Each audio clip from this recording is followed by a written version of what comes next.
This is going to be an exciting guide. In this guide, we are going to build out our application. Now, obviously, we're not going to be able to build the entire application. As you saw from our project management dashboard, we have all kinds of features we're going to build.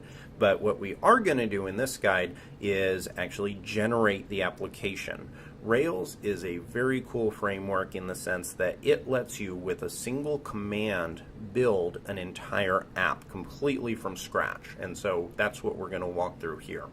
Open up your terminal and navigate into whatever file and whatever directory that you want to have this application in. So right now I am in, if I type in pwd, I'm in the admin code DevCamp tutorials introduction to command line directory. I do not want to put the application in here. I want to put it inside of DevCamp tutorials. So the way I can do that is by doing cd ...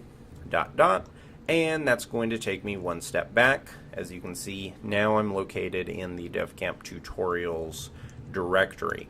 So the way that you're going to generate the application is you're going to run the command Rails new, and this is going to generate a new Rails application, and then you're going to pass the name of the application.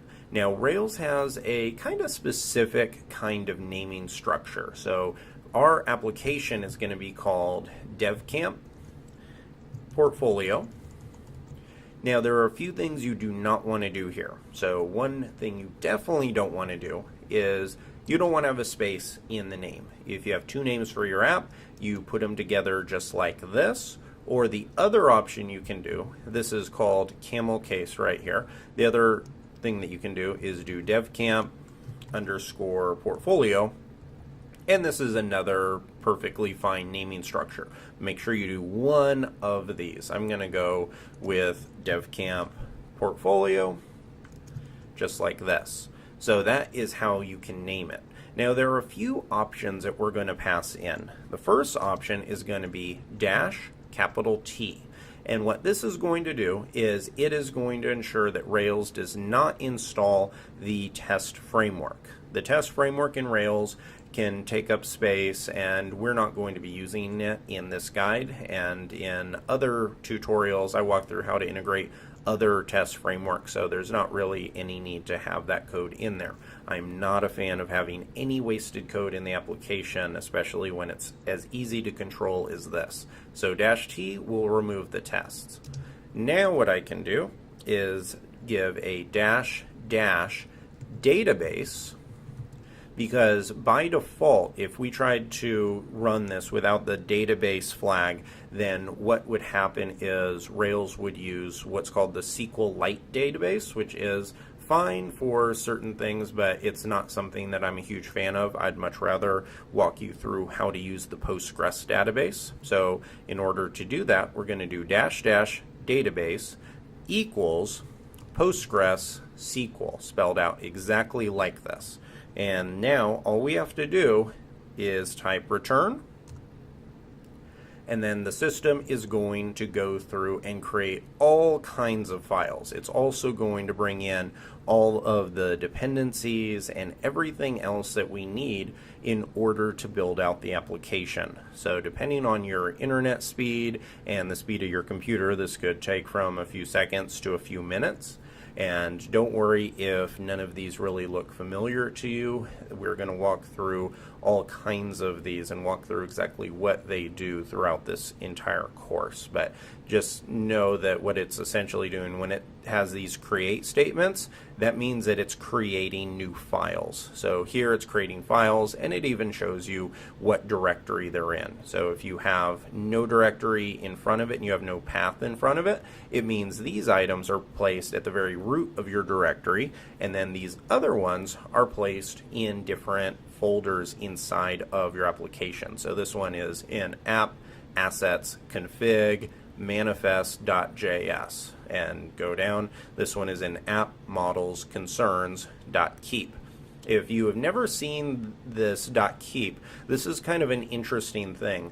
By default, using source version control tools like GitHub, which we're going to get into in the next few guides, What it tries to do is it tries to be very efficient, and if you try to push up any directories in your application that are empty, it actually removes them, which can lead to some kind of confusing behavior. But what Rails does is it's a little bit smarter than that, so it creates a blank hidden, and it's hidden because it has a little dot in front of it, file, and that makes it possible for all of these directories, even though they're completely empty, to show up in your version control system, and you don't have to worry about directories fading away and disappearing. Don't worry if that's a little bit fuzzy for you. We're going to get into all of that later on. I just wanted you to kind of see that because seeing all these little .keep statements may seem a little bit confusing. If I scroll down, it looks like everything worked properly. Now, to test to verify that this is working, I'm going to change directory into DevCamp, and I believe, let's see, this is, oh, actually I need to start with a capital D. DevCamp portfolio, just like this, and if I hit return, now I am here. Now I can type open dot, and this is going to open up all of the files for DevCamp portfolio right here.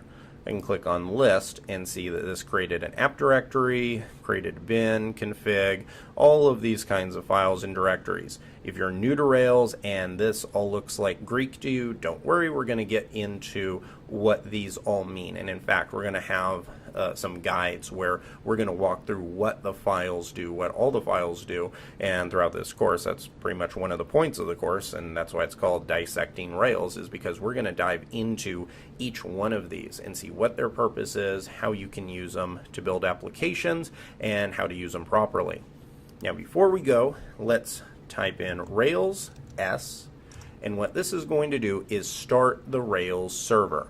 So if this starts up without any errors, it means that everything is working here. And I may have to create the database first, so we'll see if I get an error. But like I have told you before, I'm not going to hide any of my errors. If I run into an error, I'm going to keep it and I'm not going to edit it away. So if you run into the errors, then you'll know how to fix them. And look, right there, we ran into an error. You do have to create the database, and that's something that's pretty easy to do. So come back to the terminal, hit Control-C, and to create the database, type in Rails space db : create, and this is going to create our database for us. And if you hit up right after this is done creating this, and you can see right here it says it created the database.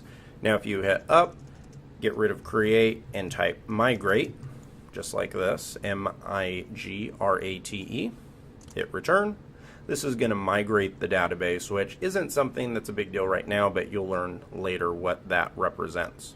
So now let's start the Rails server back up, and we should have a welcome to Rails sign now. So come back to the browser, hit refresh, and there you go. Yay, you are on Rails. It shows us that we're on Rails version 5.01 and the Ruby version we're using of 2.40. Now, if you're wondering what is going on here in the terminal, this is the Rails server in action. If you were to go to sites like Twitter or Facebook or anything like that, they actually have all of this running in the background. Your server is the tool that the application uses to make all of this possible. So your application is sitting on top of a layer of a web server, and this is how we're able to access it in the browser. It has some basic information here. It has like the name for the server. It even shows here that we went to the home page. When it says started get and just this slash, that means that we went to the home page because we don't have any path here. If we went to say get/profile, then it would show that. If we went to that in the browser, that's what it would show. And in fact, let's do it. It's going to throw an error, but just so you can see it, if I type in profile right here, it's going to show an error because there is no route called that. But if you come here now and scroll up, look, you can see right here where it says started get / profile, and it shows the time when the user, in this case us, did it, and then it also shows the exact error that occurred along with a stack trace. Now I know a lot of this looks messy and confusing if you've never seen it before, but every single time something like this happens, I want to show you where you can go and look up more information just like this. So in other words, when you see an error like this occur, then you can always switch right back into the terminal, and looking at the server logs just like this, you can see what went wrong, you can see what the user did, and this is very important, especially as you go further on your development journey. So I'm going to get rid of that. Come back here, and this is just the default page that Rails gives us whenever we create a new application. In the very next guide, we're going to walk through how to get rid of this page and start building our own features.